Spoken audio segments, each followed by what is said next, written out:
عقائد میں موسم آہستہ آہستہ سرد ہو رہا ہے۔ موسم کی تبدیلی کے ساتھ ہی ہیموفیلیا کی بیماری میں مبتلا مریضوں کی تکالیف میں اضافہ ہو جاتا ہے۔ ہیموفیلیا کے مریضوں کی فزیوتھراپی کی اشد ضرورت ہوتی ہے۔ اس حوالے سے مختلف میڈیکل یونیورسٹیز کے طلباء و طالبات کو تربیت دینے کا سلسلہ جاری ہے۔ ابراہیم رن سے تفصیلات لیں گے، بتائیے گا۔ بڑھ جاتی ہے اور ایسے مریضوں کو جب تک وہ تربیت یافتہ اور ماہر ڈاکٹر فزیوتھراپسٹ نہ دیکھیں تو وہ مزید بہتر انداز میں ٹھیک نہیں ہو سکتے، بہتر انداز میں علاج نہیں کرا سکتے۔ تو اس وقت ہم موجود ہیں ہیموفیلیا ویلفیئر سوسائٹی میں، جہاں پہ ہمارے کیمرہ مین دکھا سکتے ہیں کہ مختلف یونیورسٹی کے طلباء و طالبات یہاں پر موجود ہیں، جن کو اس حوالے سے بہتر انداز میں ٹریننگ و تربیت دی جا رہی ہے فزیوتھراپی کی اہمیت کے حوالے سے، اور ساتھ ساتھ مریضوں جو فزیوتھراپی کے مریض ہوتے ہیں ان کو کس طرح ٹریٹ کیا جاتا ہے، کس طرح علاج کیا جاتا ہے، کیونکہ سرکاری اسپتالوں میں فزیوتھراپسٹ تو موجود ہیں، ڈپارٹمنٹ موجود ہیں، لیکن جو ایسے مریض ہوتے ہیں ان کو خاص قسم کی تھراپی دی جاتی ہے۔ تو اس حوالے سے ہم بات کریں گے، ہمارے ساتھ موجود ہیں فرخندہ ندیم صاحبہ، تو ان سے پوچھیں گے کہ اس حوالے سے کیا کہیں۔ میڈم بتائیے گا کتنی اہمیت ہے فزیوتھراپی کی، اور آج کے سیشن کے حوالے سے بتائیے گا کہ اس ٹریننگ تربیت کا مقصد کیا ہے؟ ٹھیک ہے، دیکھیں ہمارے پاس ٹوٹل 1450 پیشنٹس ابھی رجسٹرڈ ہیں، جس میں سے 70% جو ہمارے پیشنٹس ہیں ان کے جوائنٹس خرابی کی طرف جا رہے ہیں۔ ریزن ان کا یہی ہے کہ ان کو لیک آف ٹریٹمنٹ کی وجہ سے، سہولت نہ ہونے کی وجہ سے گورنمنٹ اور پرائیویٹ سیکٹرز کے اندر، اور جو ہے کوالیفائڈ فزیوتھراپسٹ نہ ملنے کی وجہ سے ان کے جوائنٹس اب جو ہماری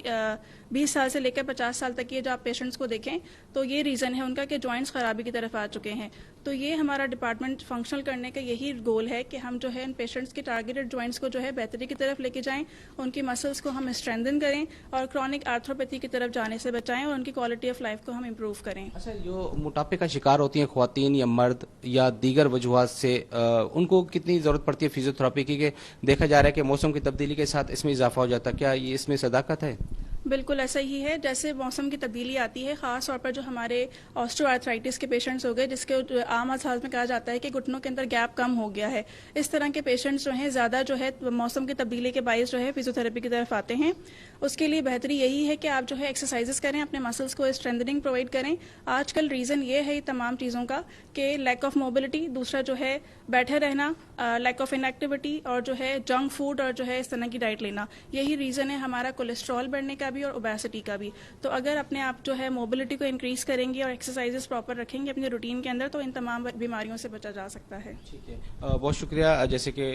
فزیوتھراپسٹ صاحبہ نے تفصیلی بتایا کہ اس طرح کی موسم کی تبدیلی کے ساتھ ہی فزیوتھراپی کی اہمیت بڑھ جاتی ہے، جہاں پر دیگر افراد کو فزیوتھراپی کی ضرورت پڑتی ہے وہیں پر ہیموفیلیا کے مریضوں کو بھی ضرورت پڑتی ہے، جو کہ ایک بہتر انداز میں طلباء و طالبات اور فزیوتھراپسٹ کو مزید بہتر انداز میں ٹریننگ و تربیت دی جا رہی ہے، اور سرکاری اسپتالوں میں بھی سہولت موجود ہے، وہاں پہ بھی آنے والے مریضوں کی تعداد میں موسم کی تبدیلی کے ساتھ اضافہ ہو چکا ہے۔ جی،